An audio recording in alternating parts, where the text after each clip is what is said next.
Welcome to episode 130 of Star Wars and Scotch. As always, joined by Tim. I'm Kevin, Hello, I'm Tim. and we got stuff to talk about today.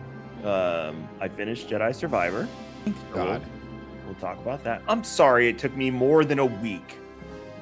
You're forgiven. More than a week, Tim. Come on, I don't stream anymore. Like, come on. I was going to stream it, but Did you find every cosmetic? Oh, okay, good. Whew. I'm still bounty hunting. I killed like 8 of them. Oh, really? Oh, that's probably like one of. I wish. We'll talk about it later, but that was probably one of the better activities. I enjoyed that. Yeah, I killed like 8 of the bounty hunters. Yeah, when you get to the end, it's really cool. And then Star Wars Visions Season 2 released on May the 4th. So Tim and I will dive into those 9 episodes. We're not going to break them down individually. We're going to talk about it holistically. No. Favorite parts. I'm also watching the Young Jedi show with Kyler. I watched 2 episodes of that with the kids. Yeah, we did some shorts. We just finished up episode 2. It's like very fun. It's just PJ Masks. That's all it is, dude. That's all. Like the last episode, like literally before I came down to do this, we were watching an episode, and the entire episode is about these Jedi. Like the Yoda is training these Jedis, and he's teaching them a lesson about patience and working together and all this stuff. And it's just that's the entire episode is these 3 Jedi trying to grab this beacon off the top of a droid, and that's it. Like that was the whole thing, and it was just It's like Sesame Street for kids, but with Star Wars. It's PJ Masks, just yeah. Star Wars. If you adults listening right now, if you're looking for something fun for you, that's not it. No. But if you have kiddos and you want to expose them to a fun Star Wars with like a notable character like Yoda, but then also getting to meet a bunch of fun protagonists that they can relate with, this is it. It's a really, really good show. I'm very happy with it. And Kyler loved the first. I was like, buddy, do you want to watch this? And we watched the 5-minute short, and he was like, yeah, I'd like to watch that, and then watch something else. I was like, okay, he doesn't like this, and so we did a couple times, and now he's like, can I watch the Jedi show? So yeah, they did a really good job. It's so colorful and it's good. People are asking if it's canon. That's the best part about that show. Oh yeah, well, no one could figure out if it was High Republic for a bit. It's High Republic. It's High Republic. Yeah, it's High Republic time. You and I had an argument in stream the other day about like how could it be High Republic if Yoda looks just like he did in the prequel trilogy, and I mean he does. He looks he looks exactly the same as he did in episode 1. But speaking of your stream, real quick, I do have to say this. That DayZ stream yesterday was amazing. Yeah, so for those that didn't know, my buddy Mr. Gibbon, aka Kitten Pitten, he's been playing a lot of DayZ, and his content's been blowing up on TikTok. And he's like, "Oh, Tim, you should be playing DayZ with me." I'm like, "All right, fine. There's nothing going on right now. Gaming's boring. I'll fire up DayZ. I haven't played since college." Some of the most purest gaming just interactions I've ever had. Like it reminded me of what gaming felt like when I was a teenager, because it was just like meeting random people and playing video games with them and just like having a good time. I'm like, all right, I'll see you never. So it was cool. It's because it's not inundated by children. Yeah. And people that act like children. Yeah. So it's adults that have stuck around with the game, they've played it for a long time, or maybe they've come back or something like that. But man, that was a riot to watch yesterday. I was laughing at my desk, and even if I wasn't watching, I was listening and I was laughing because it was just and then they found you and oh my god, it was so good. Your chat being like, invite him to GCX. Oh yeah. Long story short, I found a husband who was looking for his wife. We found his wife. Yeah, we found Harry, who was looking for Zoya. We found Zoya, and then we found a guy named Burrito, and who knew me, and then a bunch of other people who knew me. At one point, this guy was playing my stream through his microphone. It was the funniest thing. It's just like all these interactions was so pure. So yeah, if you're looking for some fun content, DayZ is it. No, I did once. I found him the first day, and I got killed. So by his buddy. So yeah. If you want it, and if you like MMOs and you want an experience like that where it's like mature people having fun and playing a video game, Lord of the Rings Online. I know it's 18 years old and it's a bit dated, but there's no kids in Lord of the Rings Online. It's not like is there proxy chat? Yes, you can activate proxy chat. No way. Yeah, and it's like, but everyone's very mature. They're there to help. Don't get me wrong, but everyone's very mature, helpful, and nice in that game from my experience. It's not like Star Wars has a bad element to it. WoW definitely has a bad element to it. ESO is actually not that bad from what my experiences, but Lord of the Rings is like pure. So yeah, cool. Well, since Tim didn't invite Zoya and Harry to GCX yet, I'm going to invite you to GCXevent.com, August 4th and 5th, Orlando, Florida, Rose and Shingle Creek. We're very excited. More announcements will be rolling out next week about more creators you can meet. Some of the other stuff we have going on this year. Maybe there's an activity that will you might not want to go to bed. You might just want to stay up all night at GCX. Oh, I know what it is. Universal Studios after party. Well, that's after. That's the day after. But I know what it is. It's the After Dark comedy show. After that, and today too. Maybe there's more to do. What do you mean? I don't know. We'll find out. We make the announcement next week. But GCXevent.com. Hang out with your friends and do more fun stuff. But yeah, more announcements rolling out next week. Also, King's Coast got their hands on something very cool this week. Tim and I found out 2 days ago. The internet knows. Oh, they do? Yeah, we got some Take a picture of it? We got some Maker's Mark barrels. We got some Maker's Mark barrels from our good friends. What's the name of that liquor store? I do want to shout them out. They deserve a shout out because they gave us the barrels. WI Spirits, I think. I don't remember. Is that West Islip Spirits? I think so. Man, I just pulled that out of my rear end. Yeah, I think it's West Islip Spirits on Long Island. So they gave us some Maker's Mark barrels, and so we'll be dropping a barrel aged. I believe Wayne's trying to get at the door next week, if I'm not mistaken. Get ready. So yeah, so barrel aged is coming. Maker's Mark, it's good stuff. Like, this is no joke. So we're very excited to drop that. So kingscoastcoffee.com. Make sure you join the Kings Club, because then you'll be one of the first people to know when it drops. And drops do sell out, and we've had the complaint in the past that, oh, I didn't know, or we've had it where we just release it to the Kings Club and it's gone and the public never even sees it. So you should sign up, or it's gonna be gone. You should think about it. Anyway, but cool. So let's talk about, what do you want to talk about first? Visions. Let's get Visions. I really liked Visions this time around. So I feel like the last season of Visions, the first time we got to experience Visions, it was very hit or miss. There wasn't an episode where I was like, that was all right. It was either like I really liked that one, or I was like, I didn't need to see that. There was a lot of I think like the one that always sticks out of my head is the Bohemian Rhapsody one. Oh God, I did not like that one. The Tatooine Rhapsody, that one. Despise that one. The Obi-Wan KOB, whatever the one was, like a robot that was trying to be a Jedi. Yeah. TOB1. Toby. Yeah, that one. But like every single one of these, either like there's only one out of this entire list that I actually skipped. That I like it. I started watching it, and I was like, I can't enjoy it. But yeah, like all of these. Here's what shocked me is, I like the ones that probably you liked. Sith was great. Sith was awesome. Really enjoyed Sith. I love Journey to the Dark Head, which was the anime one. That one was awesome. That was awesome. If they could turn that one into an anime series, I would watch that in a heartbeat. I love the Bandits of Golak. I think that might be my favorite Bandits of Golak was probably my favorite one. I love the cultural infusion with that, with Star Wars. It was so much fun. Awesome. Like we got to see a Sith Inquisitor. We got to see Purge Troopers. We had this this Asian influence, like Bollywood-esque. Like it definitely had like that Indian influence. And you can see like they definitely pulled from that, but it still felt very Star Wars. Like there wasn't anything out of the ordinary where I was like, that doesn't feel right. Like even the old woman who was running the diner, like it felt right. Like that entire episode from start to finish was just awesome. And when the brother had to make the sacrifice and he's just like, okay, go. And I was just like, oh, the whole thing was awesome. The train chase, oh my gosh, it was so good. Yeah, so those are the ones that you'd expect to like. Now, rewinding and going to the rest of them, the only one I ended up not liking, and it wasn't even because I didn't like it, it just wasn't for me, was I Am Your Mother, which I believe was animated by the people that did like Wallace and Gromit and all those. Yeah, and like, yeah.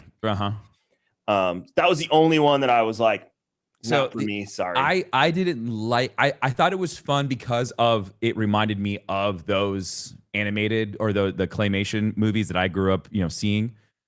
I definitely got a little teary at the end. Like there was definitely like Cute. Yeah, it was it was cute. cute. They were a little teary, but like yeah, I would agree. In IU's song, that one I did not enjoy at all. I checked out.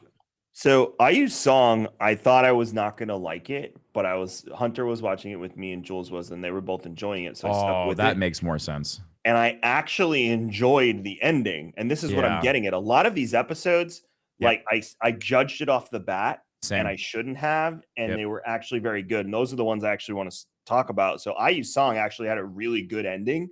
Damn. Um, and the reveal of what I thought was going to happen did not happen. So IU's song was great. The pit was pretty heavy on the social commentary, um, Oh, but the it was one where really good. I liked the pit. I really enjoyed it. I skipped through some of it because it was dragging along, but I liked, like you said, I liked the message they were trying to push across with that one. Yep. The Now, how spy did you dancers.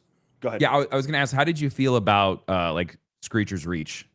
Screecher's Reach surprised the hell out of me because I had to do Nightmare Control with my son after we watched that one. Oh. But I was shocked that the animation style they used didn't reflect the story they were telling. It was like Mm-mm. very, I'm not, no, disjointed's not the word because it actually worked. I was just shocked that like it was appeared to be one thing and it ended up being something completely different than that.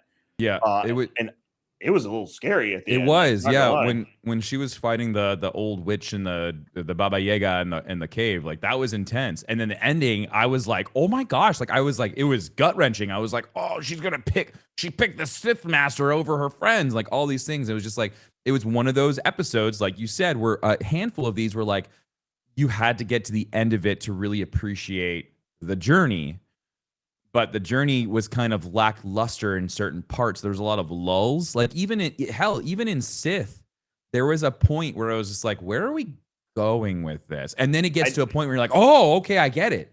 yeah, So that was Sith. Screecher's Reach kind of had the, if you remember season one, the last episode, the Akakiri, the one where they go like they had the being Sith at the end, and it's yeah, like yeah, that's what it reminded me of because it was pretty dark at the end. Like yeah. I'm gonna go be a Sith now. I was like, oh okay. Yep. In the Stars also shocked me because I was like, I am not into this animation style, but then I got hooked by the story, and then it had a really good ending. So I was like, okay.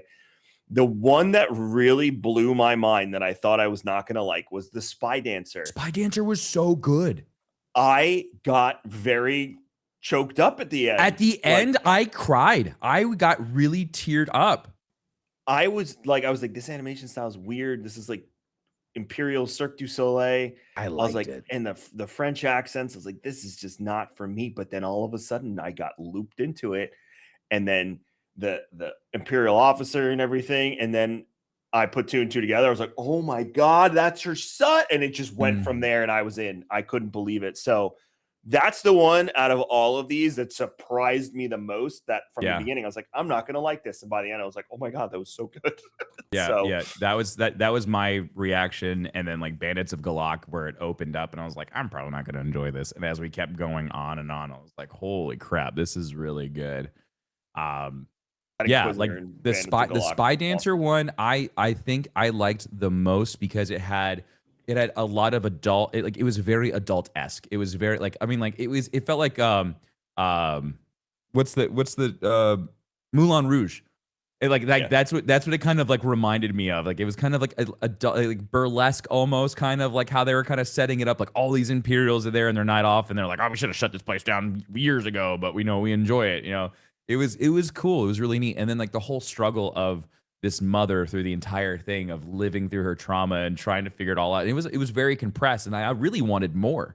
I was like, when it ended and it got to when he was standing on the bridge with the locator and it started flashing and the screen goes black, I audibly said, "Oh, I want to know how this ends.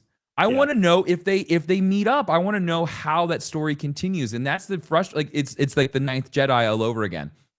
Or it's like, man, these stories are so good. I wish that they were, or I hope at some point they're given the opportunity to complete some of these stories because some of these stories are bangers. And even if they aren't considered canon, I would love to have some type of Visions extended version or Visions whatever that allows us to have more moments with some of these very memorable characters.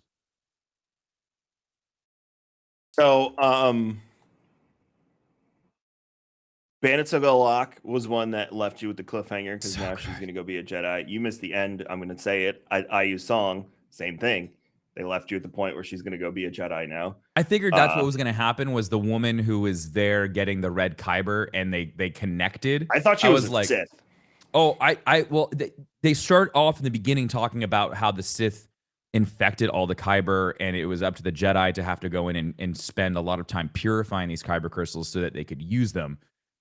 And so I thought that was really interesting where she was connecting with the red Kyber crystal. So like it was calling to her. So like there was this moment of like, oh, I felt like I got the entire episode at that moment where I was like, okay, that's her Kyber crystal. It calls to her. She needs to purify it. And then this person, they have a connection together. So that's going to be her master. And then they're going to end up training together. Am I right? Yeah, that would be my The one thing I didn't like is that her voice, this whole idea of silencing her and keeping her from saying anything because her voice somehow has a weird negative reaction with kyber crystals. I thought that was kind of weird.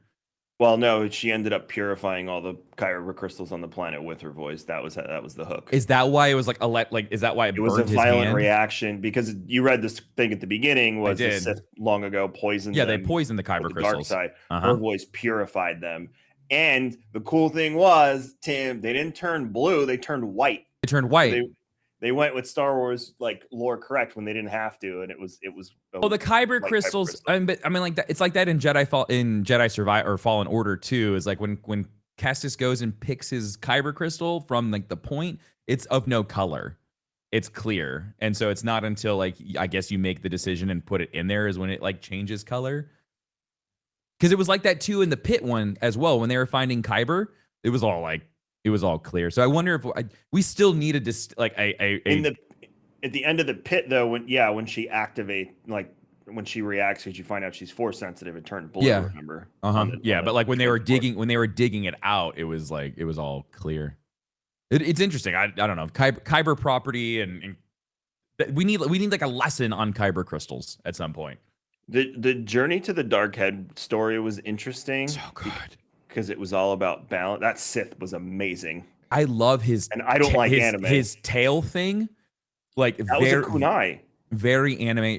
It was metallic. It like extended and he could control it. It like came out of his Scorpion's kunai essentially. It was just like it was coming from his back and stuff. And it was really neat. It had that anime vibe. It was the stuff that it was very weeb. I enjoyed it. I thought it was awesome.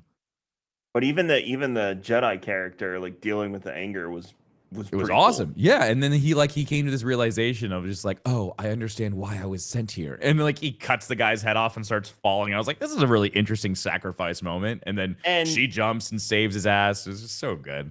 It was more of the balance in the force when like the clouds cleared and both heads were like balanced. Well, when they realized too, and they were like, oh, I thought it was really cool. And they were like, oh, the dark energy and the good energy are coalescing, like they're combining into one. And I was like, I mean, like that's yin and yang, like that's just life, like good and evil always intertwine and things like that. It was like there was a lot of messaging in it. I thought it was really good. I also liked the realization when she found out that she was a part of the picture, and she was like, oh, the third person is me. It was just like I was like, oh, that's really cool because they brought that all around. Yeah, no, that was cool. The Sith in the Sith episode was. Oh, he was badass. I don't know his story. That was even his voice. And like I told, did I tell you? I don't know who I told. I think I told you this the other day. Like any Sith who walks into a room and drags their lightsaber on the ground with the sparks, automatic win for me. I don't know why, but that's one of the coolest things the Sith because can do. It's like that in any other like movie, like when like the bad guys just dragging a sword or a crowbar or whatever, and it's sparking, like it's menacing, it's terrifying. No, that episode was interesting because you thought it was going to go one way, and then it kind of had this whole abstract piece to it. And my wife was watching it with us, and she was very upset about the droid getting its legs ripped off. Oh, Sith, babe, come on! Like this is what they do, and You gotta understand too. That's what Star Wars gets away with. Is like droids can get dismembered all day. Oh, very much People, so. on the other hand, well, Well, we'll I mean, talk like about there that in was Survivor. somebody got shot in the head at one point. Someone got their Yes. head lobbed off. Like, yeah, I mean, like they definitely didn't like hold back on some of those episodes. The one thing I'm noticing, and I know these aren't canon, but the one thing that they're really driving home lately is that the Imperials are separate from the dark side of the Force, if that makes sense.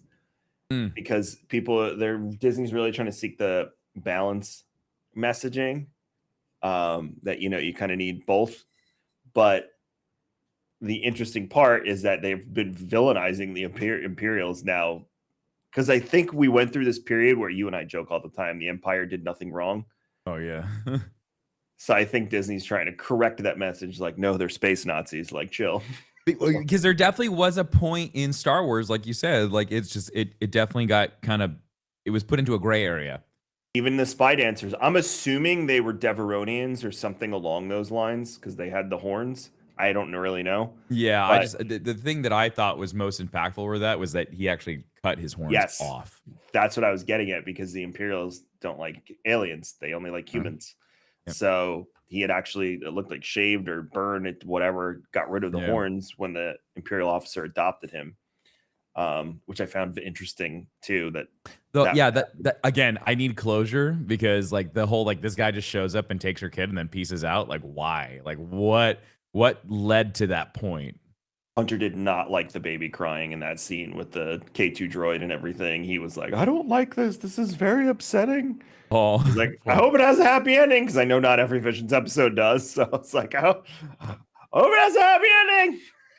It did. So I mean, it was as happy as you could get with something like that. hopeful. It was a hopeful ending. Very hopeful. So leave it at that. So yeah, the only one I wasn't into was I Am Your Mother. We had the surprises, which were great. And then there was the ones I like. So my favorite one was Bandits of Golak. Yep. I would put that as number That's one for me. Same. Number two,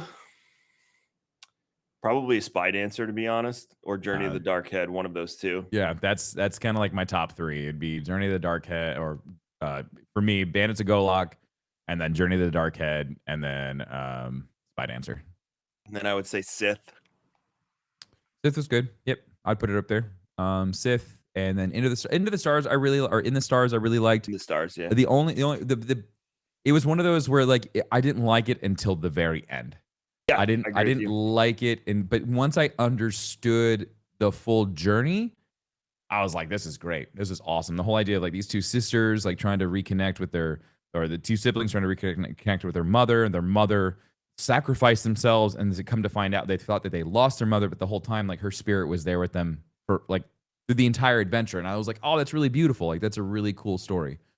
That was Hunter's favorite one. Yeah, Screecher's Reach is right there with In the Stars. Yep. Really like that one. And Sith is, yeah. See, for me, I would throw The Pit. So my least favorite, the top three least favorite, it would end up being IU Song, The Pit, and I'm Your Mother. I think I enjoyed I'm Your Mother just because of like the art style. I liked how the mom was really goofy, but she was like, trying to like show her daughter that like, hey, like, like I support you and I'm all for this and everything else. Like I thought that was neat. But it definitely wasn't something that caught my attention. Yeah, I agree with all that. I think we're pretty much on the same page. I know last time we weren't. No, we were very much so like polar opposites when it came to, other than I think we both liked Ronin. Yeah, your favorite was Ninth Jedi. My favorite was Ronin, the duel. Holy shit, Ninth Jedi was so good. And that was our big contention. Last season, the Elder was amazing. That was the one with the crazy old weird Sith guy. Oh, that guy was terrifying. Yeah, that one. We both liked that one. And then we both liked Lop and Ocho was my shocker last season. That's the one I didn't think it with the rabbit. Race. Yep. And then Village Bride was good too. Oh, Village Bride, I like that one. That was kind of like in the same vein as Ghost in the Shell. And I really liked that one. Yeah. Yeah, so like those were our favorites last season, but this season I think, we seem to be kind of maybe swap in a few slots, I but that's think about I it. think they found the formula that works for Visions. Like after seeing how Vision season 1 went and how season 2 went, I think they found the right studios that were like, okay, they can tell a good Star Wars story. But I'm really intrigued to see like what do they do next? Like where do you go with And this? please play with culture like Bandits of Golak did into So Star Wars. good. That's so much fun. There's so many possibilities that opens up, whether it's time period esque, maybe it's like ancient Rome, or maybe we go to like somewhere in Africa or Mexico or South America. Like there's so many things you can do with that Mhm. would make it so cool. So please, studios that are making three, even though I know you're listening to this out there, Oh, for sure. please play with culture and mixing that with Star Wars more. That was so much fun, and that's pretty much why it's at the top of my list, because Yep. that Inquisitor dude was just awesome. But it felt so natural, and that was the part Yeah, it just I didn't feel like I was getting somebody's culture just being like just thrown at you because they felt like it was the right thing to do. Like no, they made the culture fit into what Star Wars already is, and it felt very seamless and it was integrated very well, and it's just like it nothing felt out of the ordinary. Like I was like, nope, this is a good Star Wars story. This all feels right. do you know if in that, or I should say it this way, did you think there were more Jedi there other than the old lady? Yeah, I thought so. The way that I thought it was going to happen is that it was actually the brother. I thought the brother was hiding the fact that he was Oh, I didn't also a think of that. Jedi when he started making when all of the plates started floating in the air and he was like, "Stop, stop." And she was like, "I'm not doing it." Then at that moment, I was like, is he? But like when the Sith he was like, there you are, and like picked him up. I was like, is it him? And then he threw him to the side. I was like, oh no, it's like it was this roller coaster of like, which one is it? Yeah, it was. I was hoping it was gonna be the old lady at the end, was gonna be the Jedi Master, but I wasn't sure if she was like that powerful for her to like just make everything levitate. It was good. Oh, she was. She definitely had a Master Yoda moment where she went from like being like old and decrepit to being like, I can wield double lightsabers. Ha ha. And their hidden temple was so cool. Yeah, It was in the like very Zelda. under the water, it was very Very cool. Zelda. Like she parted the water, and I saw the thing, and I heard the from Zelda in my head, like as the stone Dun, opened. dun, dun, dun, dun. It's like, all right, let's go down to the water temple and fight things. Yeah, I think Vision season 2 seemed to be. I don't want to say it's better because I don't think you can judge it based on that. They're individual episodes from individual studios that have nothing to do with each other, anthology style. So I wouldn't say one was better than the other. I would just say that it seems like we're more aligned Yeah, in our opinions on these. And again, I'm not saying I Am Your Mother is bad. it's just not for I you. 700% respect what they did to make that episode. That claymation style of animation is one of the hardest things to do on the planet. So kudos to them. It just wasn't for me. But like I said, my kids loved it. They thought it was great. They had a blast watching it, both of them. I really liked how Wedge was like this superstar. Like I loved it. I was like, and come on down to my merch booth. You know, it was just like it was really good. I loved how they just put this little celebrity twist on him. Good old Wedge. All right, we're going to take a quick break. We're going to dive into Jedi Survivor after this. So we'll be right back. All right. I finally finished it, Tim. Yeah. It is not what I thought it was whatsoever. Not at Not all, even Kevin. close. Just an absolute just roller coaster and a play with our emotions. And Respawn at the end of this, I have come to really appreciate their ability to utilize marketing and smoke and mirror tactics to make us think that we're going to get one thing, deliver us something completely different, and still allow us to enjoy it without like really. I found myself constantly questioning it, but every time I questioned what are they doing, I found myself enjoying the story even more Yep. because it wasn't anything that I thought it was going to be. I thought we were going to get this whole like once we found out that it was going to be this High Republic kind of theme, I was like, "Oh man, we're going to get all this stuff and all the books are going to make sense and everything." And the High Republic, come to find out by the end of it, it was just kind of a theme that they wanted to kind of sprinkle in there to let you know that like, hey, this exists and we have this cool planet, but we're still going to really focus on Cal Kestis, his adventures, his story, and the idea of the survivors that are left in the galaxy at this moment in time, and what are they doing to survive? And like that was truly the overarching theme through the entirety of that game, was the constant notion of there are survivors that are just trying to stay alive during this weird time in the galaxy where the Empire is running rampant. I will say this too, now that I finished the game, the book, aside from what I said, I stand by exactly what I said last week. Like, aside from like understanding why the gang is not together at the beginning. Oh, we're talking about Battlescar? Yeah, Yeah, Battlescar made no sense at all. I don't understand why. That was And it. I'm going to say it again. They battlefront this thing. They were like, okay, we're gonna try to piggyback off of the excitement that people have for this video game. Let's get a book out there. We know that these nerdy Star Wars people are gonna want to know everything about this. Let's see if we can capitalize on it a little bit more and squeeze out a few more dollars. That's what it felt like for me. It was of no structure. It made zero sense as to why I needed to get caught up on Marin's love interest before we get to see her again in the video game. Because by the time we see her in the video game, and when we get to the point where Kestis finds Marin and they start flirting, I literally said, I yelled at my screen. I was like, what's the point of this book? Yeah. Because it made no sense, because they mentioned the spark that Marin and Cal had when they first met. This idea of this force entanglement between two people that, like, outside of their own knowing, the force is kind of like pulling them together. Okay, that's neat. But then she, at 2.5 years after they first meet, she completely gets, the force pulls her in a different direction and then pulls her back to Kes. I don't understand. Like, none of that made any sense to me. I could have lived a very, very happy life without ever reading that book. Yeah. And one fun thing that I've noticed going back and doing the bounties now, which I'm not done with, like I said. But remember I was talking to you about Master Ancesis, Tim? Yes.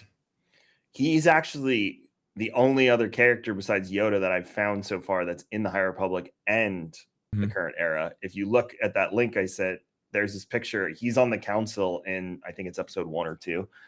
So you'll recognize him immediately when you see his picture. Yeah, it's the snake guy.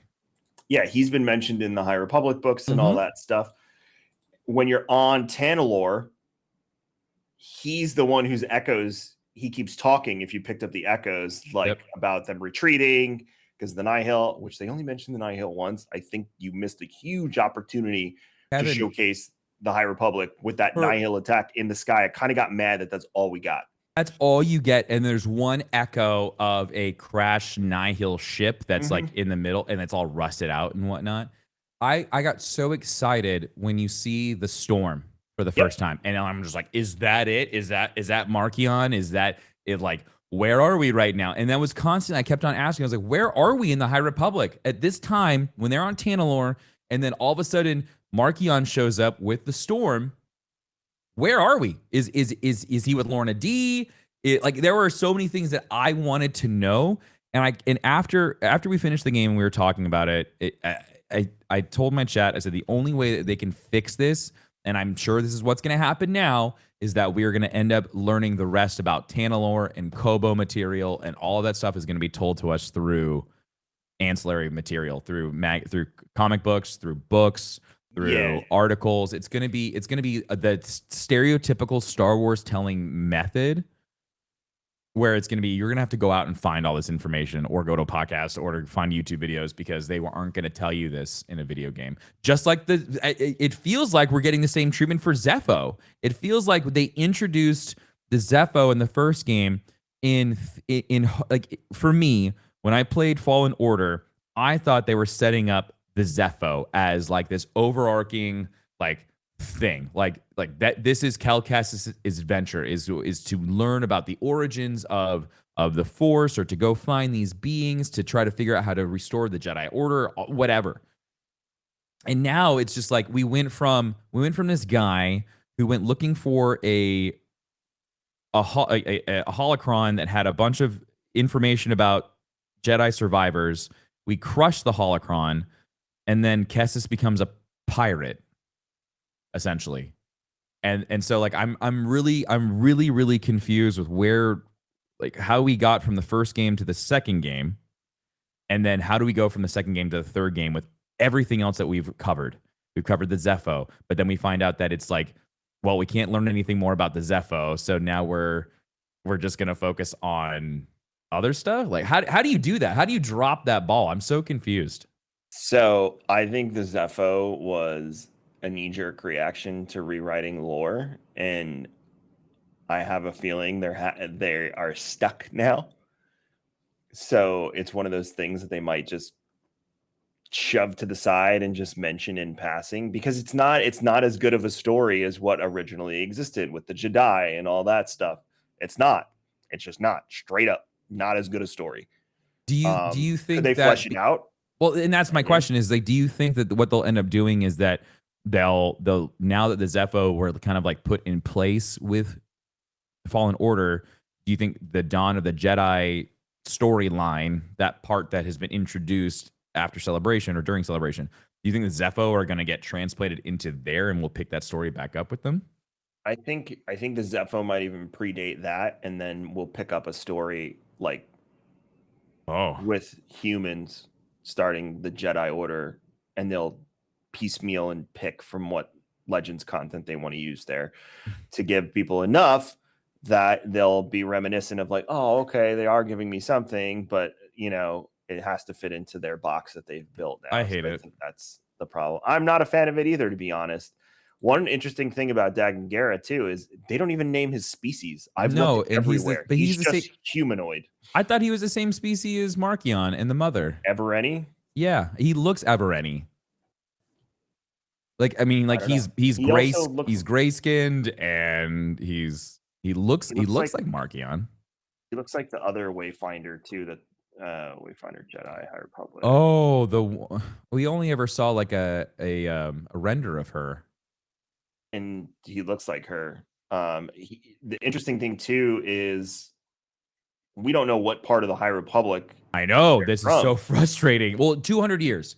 We know that he was 200 years from that moment.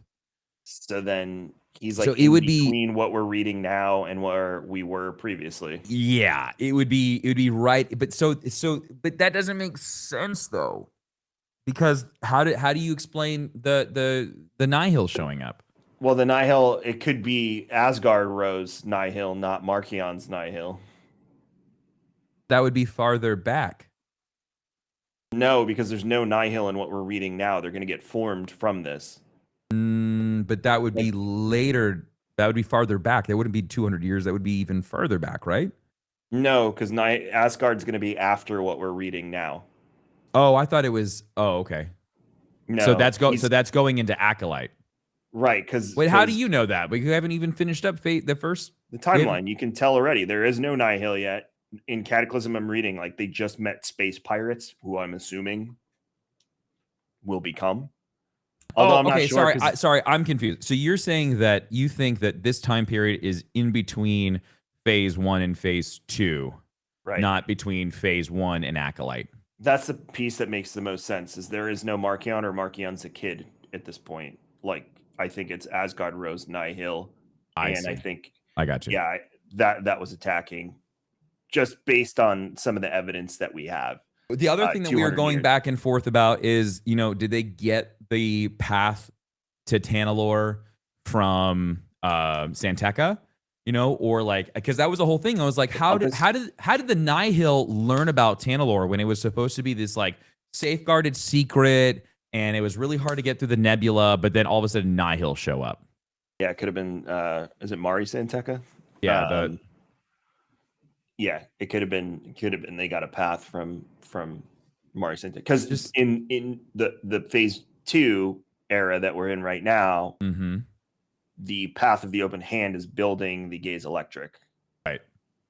So it's not even active yet, which means there's no Nihil, there's no Mari Santeca, there's no any of that. And I'm assuming that's what's going to be revealed in the next few books and comics. Yeah. Excuse me. So I'm guessing this is somewhere in between that. We'll end up going back. We're going to go back to Tanalor, and we're gonna learn more about that planet. We're gonna learn more about the Kobo material and everything that they were doing. but we're Kobo definitely not. Dust makes no sense right I now. don't understand. I also, Kevin, you and I were talking about this the other day. But I find it really frustrating for me.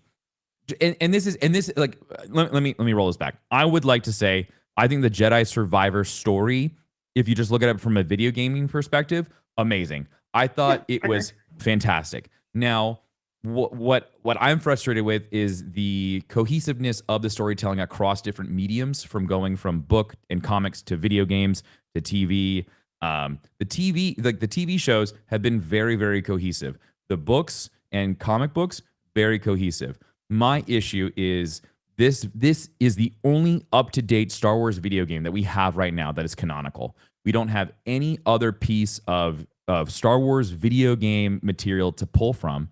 And I am finding this to be very, very inconsistent with storytelling, in the sense of, if you want to have a cohesive storytelling experience to go from beginning to end, and you were going to do everything, you're going to read books, you're going to read the comics, you're going to watch the shows, watch the movies, play the video games, you get to this point where you and I have put so much time and effort into figuring out how all this story works out with the different eras of the High Republic, and we get to this point where the High Republic and uh, the Galactic Empire get to essentially, they get to meet.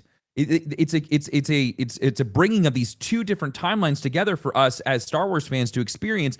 And it was just a brief flash in the frying pan when they made it seem like it was going to be this massive thing. So my point, Kobo material. What the hell is this? This material that they have been able to harness and utilize and turn into bridges that materialize as you walk across them. Why did that not go back? Is it synthetic? Is it organic? But why did the High Republic technology that was on Kobo, why did it feel so alien? I thought it was Zepho. I was like, there's no way this is High Republic technology. It makes no sense. It's too futuristic. It doesn't even look like the stuff that we have right now. So how is it that they are able to create all of this new material and all these new pieces of technology, and none of that makes its way back to the core worlds? It makes no sense to me at all. I don't understand. Like, if they would have said that was a Zepho research facility, I would have been like, cool. That makes so much more sense to me. But Kobo is the most outer rim territory that they could get to, and they were going to be like, all right, we're going to set up shop here. We're going to go to Tanalorr, and that's going to be the new place for us to explore from. This is going to be our new forward operating base. But you want my conspiracy theory? I would love it, because that is probably my biggest gripe, and I bitched about it so much during my playthrough, because it was so inconsistent. It just felt like they made this thing to be attractive without thinking of the repercussions of how does this consistently carry our story along. And it was, I really think that it was just used to be like, oh, that's cool looking. All right. Taking my lore nerd hat off and putting my business hat on. Do you remember when I came out of the theater, or you weren't there, but my take on the Joker movie? Yes, I've heard this rant a handful of times. As a diehard Batman fan, I absolutely hated the Joker movie. I thought it was one of the worst movies I've ever seen. I thought Joaquin Phoenix did a bang-up job with one of the worst scripts he's probably ever been handed. I thought the city was lifeless. I didn't feel like Batman. My theory is that somebody pitched a movie about mental illness to whomever at Warner Brothers, and this schizophrenic, crazy psycho killer, and they were like, what if we did like Joker, Batman here instead? We could sell so many more of these tickets and whatnot. And that's how you got the Joker movie that, in my opinion, was horrendous. It's one of the worst representations of Batman I've ever seen in general. Like, the whole thing with Thomas Wayne, like, he's this rich billionaire who just happens to be an asshole. And it's like, okay, I've seen Thomas Wayne involved with the mob, but we fleshed out that story with no context. He's just an asshole. In every other thing, he's like a humanitarian, all of this stuff. And all of a sudden, he's just an asshole. Mm-hmm. So I was like, this makes no sense. This is poor writing. And then the city didn't feel like Gotham at all. Gotham is always like, it's a mix of a lot of American major cities, Chicago, Pittsburgh, New York, and Metropolis is always LA. That's always how we did it. This was just like, yeah, we're gonna film this in the Bronx and call it a day. Like that's the end of it. And I was like, this is lifeless. Here's what I think happened with this. Okay. You had your Zepho story. Yep. It was supposed to continue in this game. Yep. The pitch came to Lucas and Respawn's team meeting, and Lucas was like, "Nope, we're not on that right now. We're not working with that. We want to work with the High Republic. Yeah, that's where our initiative is. Yeah, that's what we're introducing to everyone. So they changed the whole story. I have a feeling that Jedi Dagan Gera, maybe it wasn't Dagan Gera, do you maybe think it was someone else. he was supposed to be Starkiller? No, I think he might have either been an Old Republic or Dawn of the Jedi that had been frozen in stasis since, the time of the Zepho or whatever that story was going to be originally. And Tanalorr was probably some ancient Jedi temple from back in the day. And maybe it was the first Jedi temple before Octo. Who knows? Something along those lines. And then they were forced by Lucas to make it all High Republic. I mean, it feels like that, doesn't it? Because look at the timeline too, Kevin. They pushed it back. All the patches that they've had to do. I didn't even think about that. Now, if that's the case, and I'm not saying it is, it's just my general feeling on it. I think they did a bang up job for what they were given. They literally made Red Dead Star Wars. Like, if you want to think about it, it was a dumbed down version of Red Dead Redemption, and it had a Star Wars skin on it. It worked. It was fun. Yeah. So it was pretty awesome. I enjoyed the story. I thought the Merrin book and Merrin video game characters felt like two completely different people. Yep. It didn't make any sense to me. It actually made less sense why Merrin went on her sexual exploits. And I don't care that she did, like, whatever, have your fun, but it just didn't seem like Merrin. It felt forced. Yeah. So, Grease was amazing in the game. Loved it. Very much a character change in him. And again, in the book, he's still Grease. In this one, he feels like almost beaten down, tired. He's gone through some trauma. Yeah. I will say towards the end of the book, you do start to see a little bit of that from Grease. So they did begin to prepare you, but not to the level that I thought it was. I thought the shopkeepers and whatnot were all so original and fun and different and cool. And the ideas behind building it was very much, I'm trying to think like a game that has housing, like an Elder Scrolls game or something. It was like, build out your cantina. And if you do the side mission with the woman sampling nature sounds out in Kobo somewhere, then you get a DJ in there. Like, it was so good. I love the DJ. I love how he's just like this the whole time. It's nothing but the Who playing the entire time. Yeah, it was fun. Now, I will say the variety of planets I wasn't impressed with. Same. Jeddah didn't feel like Jeddah. Jeddah felt just like a desert planet. It felt like Tatooine. And the one mission, I think I did it for like an hour and a half to get to the main temple area. Oh, where you do the flying through the air segment? Felt like forever. That was a lot. The flying through the air boss fight was great. The part before that to get to that felt like, oh my God, like took a while. So there was scenes like that, and then just the back and forth was like Jeddah, Kobo, the moon, and the moon felt like, I'm not gonna lie, the moon felt empty. Yeah, I mean, like, are you talking about the moon that has a science base that's on it? Yeah, and then I really liked how they flipped and they made the ISB the bad guys. I thought that was base neat. Was awesome. The ISB base was really cool. I liked how we had like ISB officers and stuff. But what's weird is that once you beat the game and you go back, the Purge Troopers. So the lore is like Vader and the Purge Troopers go in and clean up the remnants of the ISB officers that you didn't kill. And so then it's just Purge Troopers and like robots and stuff that are all in the base, because there's now, if you go back, there's echoes everywhere of you chasing what's his face Bode through the map, and there's like lightsaber scars and stuff everywhere. And then there's a point where it's an echo of the Purge Troopers coming in and killing everybody. So like it's cool that they tried to make the game feel more alive for endgame stuff.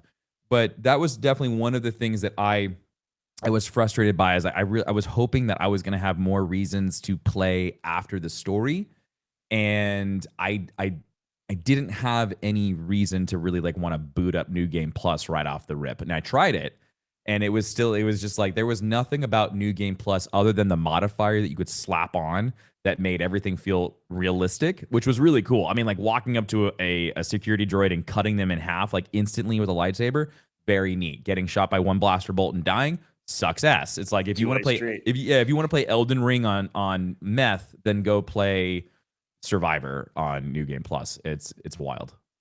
Well, you need that modifier on, right? That you have but you can turn it on and off, which is cool. I mean, like there are some things about Endgame that like I can see for speedrunners or people who want to like perfect the fighting. I will say that the fighting this time around felt a little weird. I think it was also learning all the different stances, which I thought was cool. It was nice to have the ability to customize Kestis to the way that I wanted him to play and look. The amount of people that got the K-Kona Kestis and they put the mullet on and made them all American and like red, white, and blue. Oh like my God, that was hilarious. It was still really fun because I like the way that I played my playthrough was very different how you played your playthrough, or people in chat were playing it and they're like, oh, I use this combo. What combo are you using? I'm like, oh, I'm using double sabers and blaster or cross guard. You know, it's just like there's a lot of different ways to go about playing the game, which is cool. And then when you do New Game Plus, you get to keep all of the experience points that you unlocked. So then you can just keep leveling them up to the point where he's just maxed out at the end, which is cool. It's really neat. Yeah. They did a good job. I am still very worried. It sucks though, because like I feel like with all of the technical issues that the game has gone through, the terrible performance, the crashing, this is their fourth patch. So they're pushing a patch out yesterday. The PC patch drops in a couple days, but this is their fourth patch since release. The game came out a week and a half ago. Oh. So I think going back to what you said earlier, Kevin, is like that is not very Respawn. Like Respawn's pretty good at like putting out a polished product. Right. And for them to put out this type of product was very odd. And so I think you're right. I think there was a drastic change in direction for narration, for the narrative of the story halfway through the project. And I think they got caught up in a grind, and I don't think they wanted to crunch, and I don't think they wanted to push the game back anymore. So we kind of got what we got. Yeah, I would say that I pretty much have voiced like my biggest gripes with it. I don't want to beat it up because I really enjoy it. No, I love the game. You mentioned performance, and like the Ravus fight was completely ruined for me because when I was talking to him after I beat him, he was doing this on the screen. Dude, when I finished it, he was standing in a corner, and then he like fast forward walked past the screen, and he just like wasn't there ever. It was wild. He was going like this, and then when he asked me for his warrior's death and I did it, he was bouncing up and down between the ceiling and the floor. I had the exact same problem. Scene was ruined for me. So, but I was annoyed at things like that. Jedi are the coolest, though. Oh my God. Yeah, if you remember Dirge from freaking the old Clone Wars, the original Tartakovsky ones, Jedi was the bomb. And that fight sucked.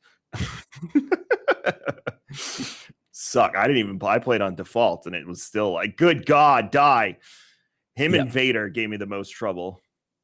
Vader didn't give me trouble until halfway. So there's like the first two phases, you're like, oh, this is not that bad. And then he starts throwing shit at you and like one-shotted me once. I had full health with Seer, and he threw one of those things. It must have crit me or something, because it was like, boom, you're dead. Thanks, start over.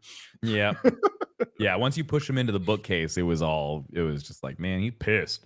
Getting to play as Seer and feel the difference between Seer and Cal was awesome too. Yes, it was really showing the difference between someone who is lost and trying to find their way versus someone who is a Jedi Master. And it was really cool to see and feel. Like you feel it. There's no way to really describe it other than you feel the difference when you are playing, which was cool. It was really neat. They were able to translate that. I really enjoyed Cal tapping into the dark side and that it stuck. That's when you felt OP.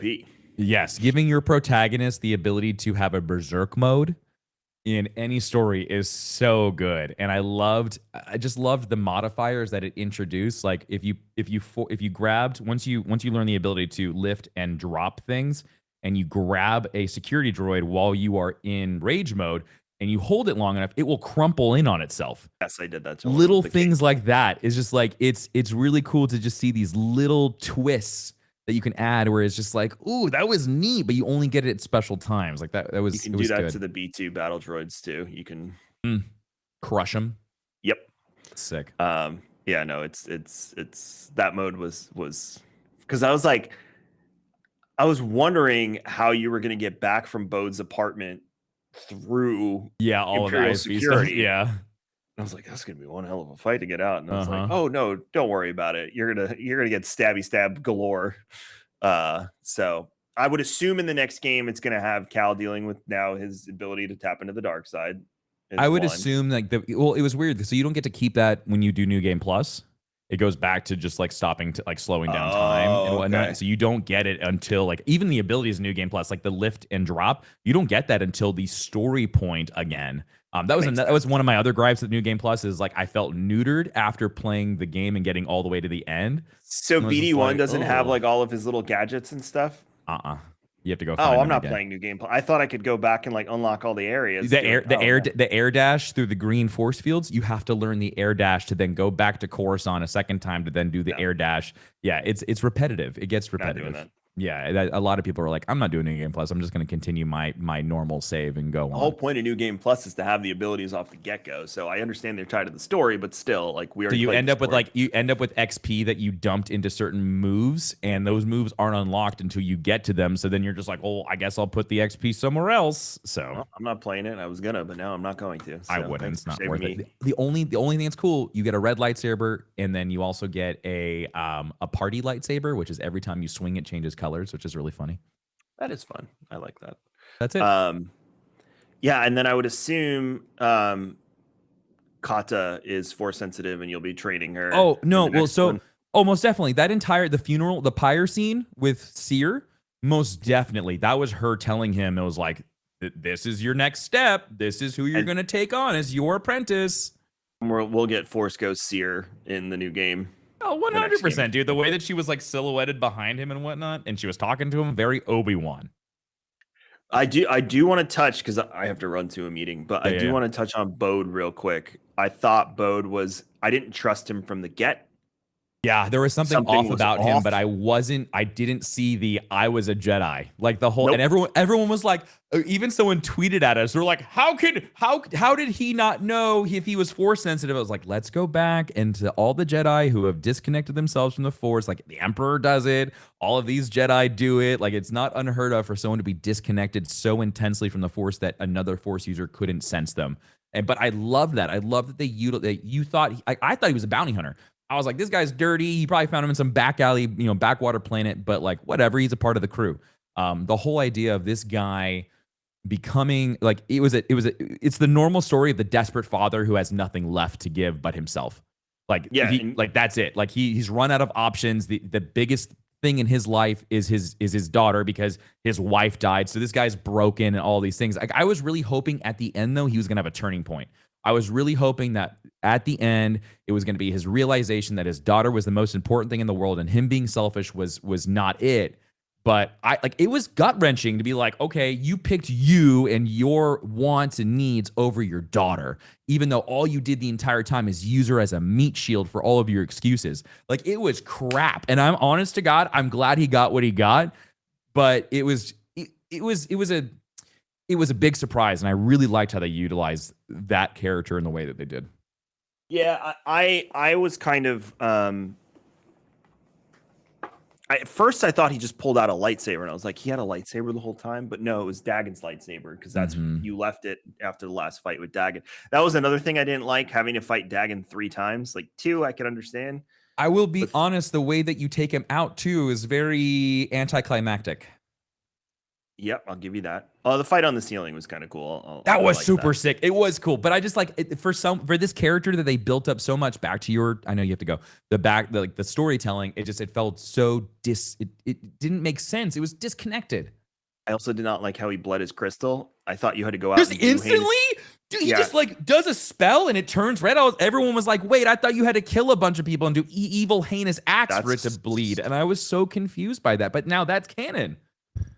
yeah. I mean, they got to address that because we were all under the impression you had to go out and do evil shit with it. Now, purifying it is what Ahsoka did and what Yeah. Ao does in the visions, but um I always thought so that was a little weird. But back to Bode. So Bode was a great ride because it, like you said, the desperate father storyline, it's a classic tale, but you were at that point you're attached.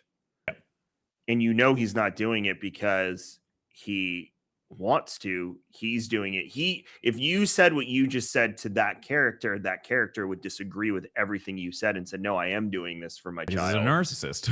Right, because that's just how what's in his head and how it's playing out. So it's very interesting that they bring the moral conundrum into the whole scenario, and especially at the end with the daughter pleading with him and everything. And then Marin's got to save the kid at one point because she's going to fall off the bridge. It was a lot to take in. And I said to when I finished it, I said to you and Ben, I was like, oh man, like I didn't want to kill him, but you also had no choice because he was going to kill you. And even the daughter said, like, Tanalor's lonely. I don't want to be here. I want to be around people. So it was just, and the interaction you have with her on the ISB base is really touching. And it was It a gets lot. better the more you fly around with her in the ship. They talk about like her and Marin are very like they're very much so friends, and she kind of takes on this mother figure. But the more conversations that they have, the more I really start to like Kata, because she's just this new element that makes everybody feel different than how they felt at the beginning of the game. And I will say this to everyone playing this. I haven't finished this yet, and Tim alluded to some of this too. If you finish the story, go do the bounties and go do the rumors.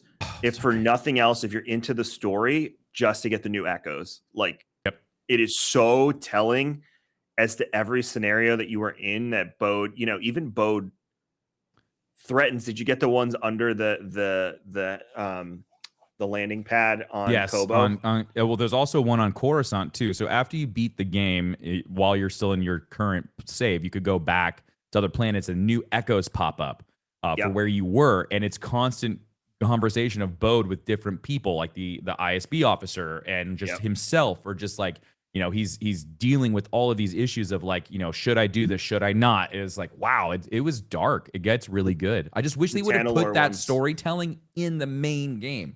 The Tanalor one was rough too, with them singing the lullaby. That one was brutal. But yeah, well, the interesting thing too, and then we're gonna get out of here. The ISB agent, like you said, Vader and the Purge troopers went and purged everything on it. The ISB agent that Cal encounters didn't know that they attacked Jeddah, which I found very interesting, and freaked out because he all of a sudden knew what was about to happen. I don't know if that was his sector, whatever it is, or because Bode was under his command. Like, I don't know how that worked. I don't know how Bode got a message to the Inquisitory versus ISB too, to manipulate the situation in his favor completely. So that whole story was very interesting. The way, again, the inner workings of the Empire, where the hand doesn't talk to the foot, and then the hand murders the foot because. I think the only thing that we just haven't touched on, and we might want to talk about this next week, but I did enjoy how they worked the path that we learned about in Kenobi into this, and knowing that there are like they could it could be Kestis and Marin who are the ones who started the path, and then Kenobi learns about it later on, because remember, this is the same year. It's 9 BBY, so it's the same year that Kenobi is happening, and Marin and Kestis and all of them are off doing their own thing. So the path, as it started, we found out that it starts in Jeddah, but they wanted to use Tanalor as the new place for the path. And so like I'm really intrigued to see what connects the stuff that we learn in Obi-Wan, the stuff that we learn in Survivor. In the third game, are we going to get this convergence of the show and in the game? I don't know, but I thought that was really neat. I really liked how they worked that in. Was it forced? Was it fan service? I don't know, but I really enjoy learning about that more. Yep. There you go. Kevin, what's your rating out of it real quick before we get out of here? What would you give the game? 7.5 to 8. Yep. Again, the gameplay was the little things we talked about, the blocking windows and just stuff I wasn't crazy about, the variety of planets and the back and forth. But the story was fun. I think it's a must play as a Star Wars fan. Yes. 150%. If you haven't played Fallen Order, play them both, please. Yes. And then, you know, like we said, do the bounties at the end. I'm still not done. So I know Tim said there's a payoff for me there. So I'll report back once I finish those. Yep. Yeah. And the character that you're working with, she's fun too. But yeah, I gave it a 7.5 on stream. So yep. We're very aligned today, Tim. This is very look at us. Look at us. Look at us. Well, you should go check out Tim. You playing DayZ again today, I'm assuming? I think so, yeah. Yeah, there's nothing I'll else be there this afternoon. I got to run downtown for a meeting with doing a workshop, Tim, with the mentor guy. Oh, nice. That's exciting. Well, let me know how that goes. Yeah, very exciting. And you can check out timfb.gg/darkness429, darkness429 everywhere. Kevin X Vision on Twitter, KMagic101 on Instagram, and we are Star Wars and Scotch, or Star Wars Scotch, everywhere on the internet. Rate, review, subscribe. It helps us out immensely when you do that. So please engage and have some fun. Next week, we got our buddy Frank coming on the show. Technique will be here. Nice. If you don't know Technique, TECHNIQ on the internet. So go check out him. Huge Star Wars fan. Friends with a lot of folks who have made like Star Wars comics and things like that. Yeah. He was the host of a show for a while called Comics. So we'll probably get into a little bit of a comic book discussion with Frank, but Frank really wants to talk Star Wars with us. He's been dying to. So got him. We got Darth Chaco's coming back the week after that. Nice. We got our friends like Around the Galaxy coming on in the future. Alex and Molly are going to come on before GCX. They'll be at GCX, by the way. And some of the other Star Wars friends that we have. So stay tuned. Lots of guests coming on in between now, Ahsoka and GCX. But we will also, Star Wars and Scotch will be live at GCX, just so you all know. So make sure you come. It's a panel we do every year. You'll be able to watch it online as well, but there's nothing like doing it in person, being able to ask questions and things like that. So cool. Have a great one. And as always, Tim, may the Force be with you.